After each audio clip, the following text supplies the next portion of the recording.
अयोध्येमध्ये करून दाखवलं, आता मथुरा आणि काशी बाकी आहे। अयोध्येनंतर आता लक्ष मथुरा आणि काशी। योगी आदित्यनाथांचं हे विधान बघायला मिळतंय।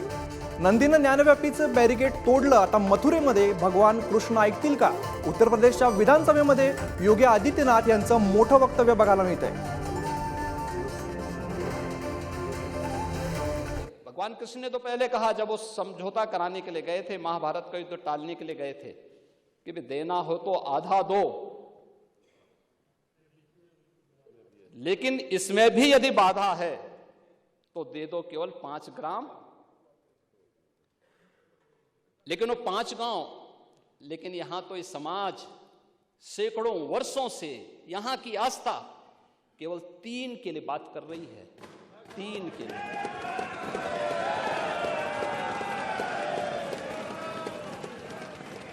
वो 3 के लिए भी इसलिए वे विशिष्ट स्थल हैं, वे सामान्य नहीं है। ईश्वर की अवतरण की धरती है,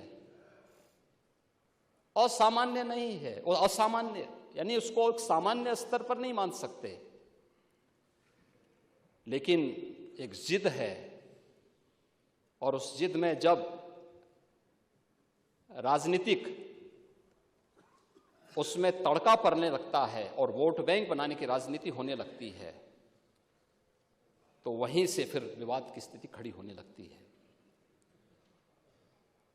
यानी लोक आस्था, भारत के अंदर लोक आस्था का अपमान हो, बहुसंख्यक समाज गिड़गिड़ाए, ये पहली बार देखने को मिला।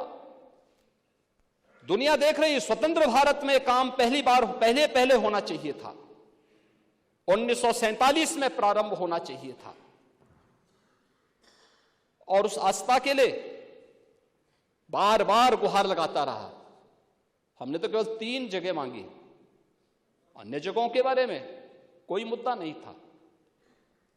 अयोध्या के लिए, और देखिए अयोध्या का उत्सव लोगों ने देखा तो नंदी बाबा ने भी कहा, भाई हम काहे इंतजार करें।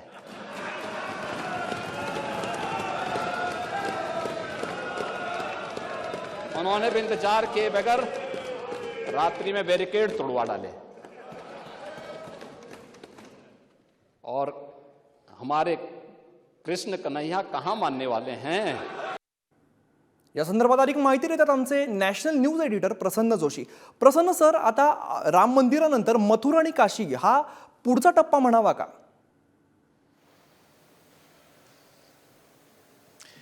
आम्ही जसं योगी आदित्यनाथ यांनी विधिमंडळामध्ये, उत्तर प्रदेशमधल्या विधिमंडळामध्ये त्यांनी श्रीकृष्णाच्या शिष्टाईची 4 वाक्य बोलून दाखवली। देना है तो आधा दो, इसमें भी अगर बाधा हो तो दे दो, सिर्फ 5 ग्राम ले लो अपनी धरती तमाम। आणि त्यांनी म्हटलं होतं की तेव्हा श्रीकृष्णाने फक्त 5 गाव मागितली होते पांडवांसाठी, आम्ही तर 3च जागा मागतोय, काशी, मथुरा आणि अयोध्या।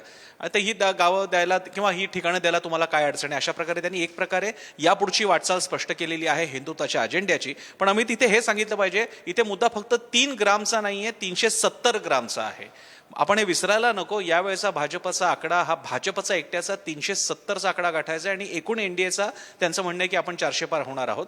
त्यामुळे या 370 ग्राम पर्यंत पोहोचायचं असेल तर 3 ग्रामचा हा मुद्दा जर का पुढे नेला तर वातावरण त्या निमित्तानं सुरू होऊ शकतं। आपल्याला हे कल्पना आहे याची की अडवाणींच्या रथयात्रेपासून सुरू झालेला हा सगळा प्रवास आज 300 पार घेऊन गेलेला आहे भाजपला, आणि त्याच्यामध्ये मधल्या काळात 2020ला जेव्हा राम मंदिराचं भूमिपूजन झालं होतं, त्यानंतर हा चर्चेला आला होता मुद्दा की काशी मथुरा का नाही, आणि त्यावेळी सरसंघचालकांनी याच्या बाबतीतलं एक वेगळं मत मांडलं होतं की आता कोणतेही वाद नाही आहेत, किंवा असंही म्हटलं जातं काही ठिकाणी असं रिपोर्ट झालेलं आहे की आता मशिदीमध्ये शिवलिंग शोधायची गरज नाही, त्यामुळे खूप टीका सुद्धा झाली होती।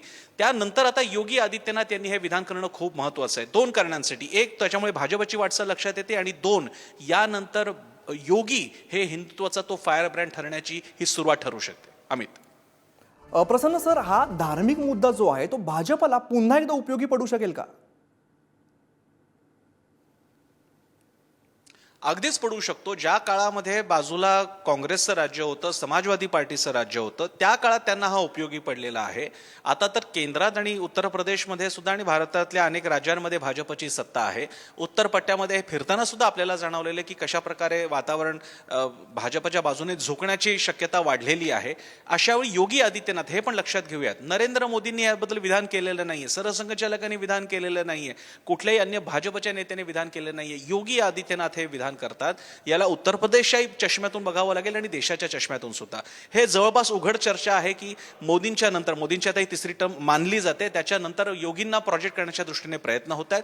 इतकंच नाही तर जर मोदींना एक पदावरती असल्यामुळे सुद्धा जो एक सोबरपणा, एक तुम्हाला नेमस्तपणा आणावा लागतो, त्या तुलनेत हिंदुत्वाचा फायर ब्रँड चेहरा कोण, तर आता त्याची रुजवात ही अशा विधानामुळे योगींच्याद्वारे होते आहे. त्यामुळे योगी हा तर फायर ब्रँड चेहरा तर ठरेलच, आणि एकदा हे विधान केल्यानंतर पुन्हा ज्या सेंटिमेंट्स हिंदूंच्या होत्या, आणि ते मला अयोध्येमध्ये सुद्धा बघायला मिळालं जेव्हा आपण पुढारी न्यूजसाठी कव्हर करायला गेलो होतो, की लोकांच्या भावना आहेत की आता काशी मथुरा सुद्धा हवी आहे. त्या दृष्टीने सुरुवात आहे, पण आम्ही ते सांगावं लागेल अशी विधानं सुरुवातीला येतात, मग वातावरण बनत जातं, मग कायदेशीर प्रक्रिया होते आणि त्यानंतर बाकीचा घटनाक्रम असतो, आणि आता तो घटनाक्रम आकाराला येताना दिसतोय. अमित. नक्कीच प्रसन्न सर, धन्यवाद, तुम्ही या गोष्टीचं विश्लेषण केलं.